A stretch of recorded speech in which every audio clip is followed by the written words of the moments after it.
Hey girl. Hey, how are you? I'm doing good. How are you? Good. Just a long day from classes. Dude, it's been so long. So I'm so glad that we're able to meet for this course. Like, I'm so glad that they put you in here. I know. I was like so scared when they told me that they were setting up the online class like by itself, and I was gonna be the only student. Dude, I was scared too because I was like, who am I gonna have to like recap throughout the week with? Like, it was gonna suck. I know, but I'm so glad you got put into the class, and now we can have like these weekly recaps and talk about our lectures and what we've learned. Yeah, so like I never asked you, like, why are you in the course? I'm taking it because I'm part of the PACT program, which is Physician Assistant Career Early Track Program. I'm going for Physician Assistant. Oh, wow. And this is a mandatory course to take, both Medical Humanities 2311 and the 4301.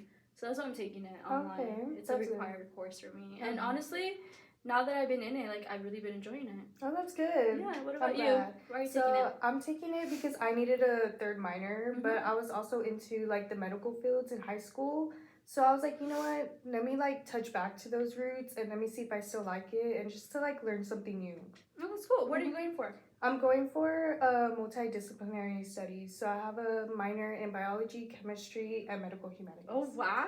Yeah. That's cool. Period. Yeah. What do you want to do in the medical field? So in the medical field, I'm going more for, like, the veterinarian path. Okay, that's cool. Not with patients, but with animals. With animals, but it's kind of like the same thing. So I still have to have that bond with the owners, which are kind of like my patients as well. Yes. So yeah, that's why I decided to do biology, chemistry, and then I incorporated that medical humanities. Yeah, I think now that we're taking this class, I see how it's very important to take this class, especially going into the medical field. It's crazy out there. Yeah, it is. I heard it's tough. So. Okay. And what did you expect? Like, once you heard the course title, like, what did you expect to learn in this class? So when I heard the course title, the main thing that stuck out to me was obviously, like, the humanities part of it, which I think is, like, interesting because I was, like, kind of like, okay, I know this is going to kind of be, like, empathy, like, and all that stuff that wraps up that we should have, like, as medical, like, professionals. But, that was like my main focus. Like I was like, I didn't think we're gonna incorporate like all the plays and art into it. So I think that was amazing. Like, what did you think? Honestly, I thought, well, I had taken an honors humanities course before this, and it was basically just about like civilization, history. So my aspect coming from like honors humanities to medical humanities, I thought we were gonna be learning like the history of medicine and stuff like previous like important doctors are known worldwide. And then once I started like reading the syllabus and started watching the lecture videos, I was like, okay, this is totally not what I expected. But it's like obviously like a good different. I like that we're learning about empathy because I do think I'm a very sensitive person. I'm a very empathetic person. I am too. Like I feel everything for everybody, and I feel like that's not very common nowadays. Yeah, especially in the medical field. It's crazy, especially people. They just like don't feel for their patients. Yeah. And I've heard a lot of people be like, oh, the reason I'm going into the medical field is like for the money. Like it's good money. And I'm like, well, like that should not be the reason. That shouldn't be the reason. Like me personally, I'm like, if you want to go into the medical field, it's like you care about others. You want to help people feel better. And that should be the main point of the medical field, not just for the money or your ego or the status, like, or like the lifestyle. I feel like also that's what you see mostly like on social media, like day in my life, and it's like just like about like the luxurious lifestyle of like a neurosurgeon or a doctor. Yeah, and not like the real like problems that are going on and like what it takes, like the energy it takes to be a doctor and to be there for your patient on a daily basis. Speaking of empathy, like, have you ever had a bad medical experience? Yes. Okay, so I have done a lot of shadowing and experience and volunteering, like, around clinics and hospitals here in the Valley because, you know, like, for, like, my prereqs and my stats, and also because I do want to make sure that I want to go into the medical field.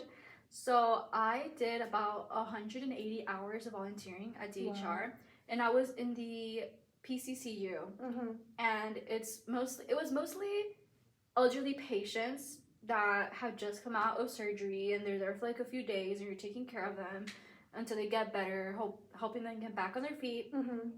And obviously there's the charge nurses, there's the doctors, the charge nurses, and like the nurses, and there was about I think like 8 nurses, 8, 9 nurses.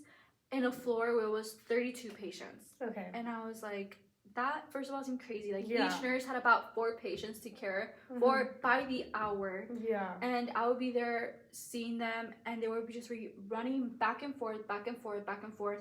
And I felt like one thing that I noticed that they didn't have a lot of empathy towards the patients, especially because they're elderly patients that don't understand the new world, the modern world, and stuff. You know, like, these nurses are like yelling at them. Yeah. Like, you know, like, you can't call me like every 5 minutes just to go to the bathroom, you know, but like, that's kind of what the nurses are there for, to help them, like, get up, go to the bathroom. If anything, the nurses' assistants are supposed to be doing that.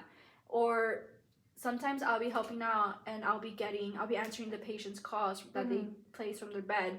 And they're like, hi, can you send the nurse to come help me go to the bathroom? So I'll send the nurse's assistant, because that's their job. Yeah. The nurse's assistant will take 20 minutes to go to the patient to help them, because they were either with a different patient taking their time, or they weren't empathetic of it. Like, you realize it's like an elderly patient that has to go to the bathroom, you know, like, they can't get up by themselves. In that position, yes, fresh out of surgery. To go to you. Yeah. Yes, and I also felt them being very overworked and overstressed, and that's kind of something that pushed me away from nursing, because going into DHR, it's either like physician assistant or nursing. Yeah. But really, like, seeing them being overworked, and they would tell me their experience. They're like, we're overworked. They would work 15-hour shifts, sometimes full 24 hours if they were short-staffed during holidays.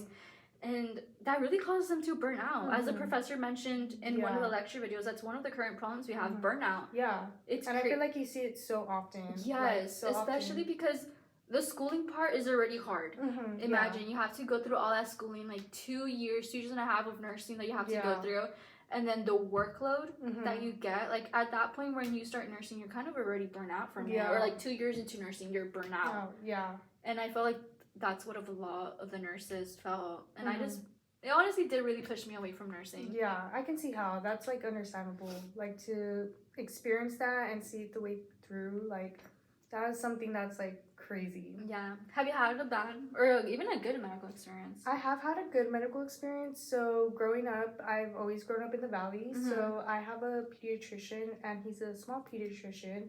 So he doesn't have that many patients. It's basically like regulars, like it's people that come in all the time. So it would be like around 10 people, 10 to 15 at the most. But growing up, like, he always knew everything about me. Like, he was the type of doctor to be like, how are your sports going? How are you doing in school? Like, what do you want to become? Like, besides me being there sick, and even my mom, like, he would have a catch-up conversation about my older brother and my little brother while we're there. And it's like, yes, like, that's what we want as doctors. And like, very old school, like, no computers, like, always looking at you. His assistant, like, would go in with him, and she would be writing everything down. And she, like, is there to, like, just focus on the conversation, and he's there to, like, focus on you, which I think is, like, really good and what we need. Yes, I have, like, the complete opposite. I shadowed for a pediatrician, and I asked him one time, like, oh, like, how many patients do you see a day? You know, just so I can, like, see, like, what I'm really going into. And he would say he would see about 100 to 120 patients. Wow. And he would work from 9 to 6, and I'm like, oh my gosh, like, that's actually crazy. Especially because they're little kids. Like, little kids, they can't really talk. They don't know how to express, like, what they're feeling. So you really have to be paying attention to them physically. Like, if a baby is constantly touching their ear, you have to be like, okay, he probably has, like, ear pain or ear infection. But no, and I've had experiences with the pediatrician where, for example, room 1 and room 2 will both have patients. He would go to both rooms. He would get out of room 1, and instead of going to his computer to put in the prescription immediately, he would go to room 2. So he would, and after room 2, he would go to his computer, put his prescriptions in for both kid room 1 and room 2, and he would sometimes forget. He would be like, wait, what was room 1 feeling? Like, why was he here? I'd be like, oh, he was here for a stomach virus or stomach pain. Like, you have to give them a prescription for this. And he would forget, like, he would, and you can't do that. Like, you can't, especially, like, if he mixed them up. Like, if a kid came in for a stomach virus and another one came in for, like, a broken arm or you know you have to send them to go get an X-ray. Yeah. Like you can't be mixing up prescriptions, especially on kids. Yeah, especially because they're so young, so you don't know how they're gonna react to certain medication, if they're allergic, any situations that are going in. Especially because a pediatrician, like from newborn to 18, they each have different doses. So if you give like a 6-month a dose for like a 17-year-old, that could be very bad. Yeah, which is crazy, like in that experience, because like my pediatrician, like growing up, like since I had been with him for so long, and he had even told me like other patients as well, like he remembers now, like so like growing up I'm allergic to all this stuff, so like he always knew, so like that was his thing. He was like, oh no, you can't give her this, like she's allergic to this medication,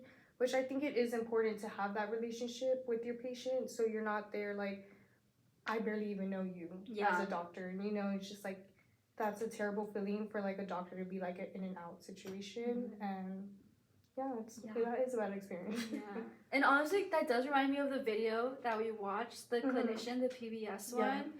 And I feel like that would be such a good clinic to open in the Valley, especially because they paid $80 to have access to everything in that clinic, and they didn't need insurance. And I do think that would be very much good in the Valley, especially because of immigrants that don't have papers, or overall like insurance is very expensive nowadays. And I think that would be, it's not the best, like it doesn't, like, even if you have insurance, it doesn't cover everything. So I feel like that would be good. Like they could get unlimited amounts of visits in the clinic, which I really enjoyed. And they had a client intake maximum, which was 600 patients. And honestly, like, you do think that's a lot, but it's really not of how many will go in like on a daily basis. But I do think that'll be very good for the Valley, and as you know, as a future, hopefully, physician assistant, like it would be a dream to open something like that in the Valley and give back to our community. Yeah, and not only that, but like also inspire others, like to follow your movement, so that we're not having like so much capacity in one place, that there's multiple places that people could go to have, because it's like everyone should have medical care, and everyone should be able to get treated right away as soon as possible with no work.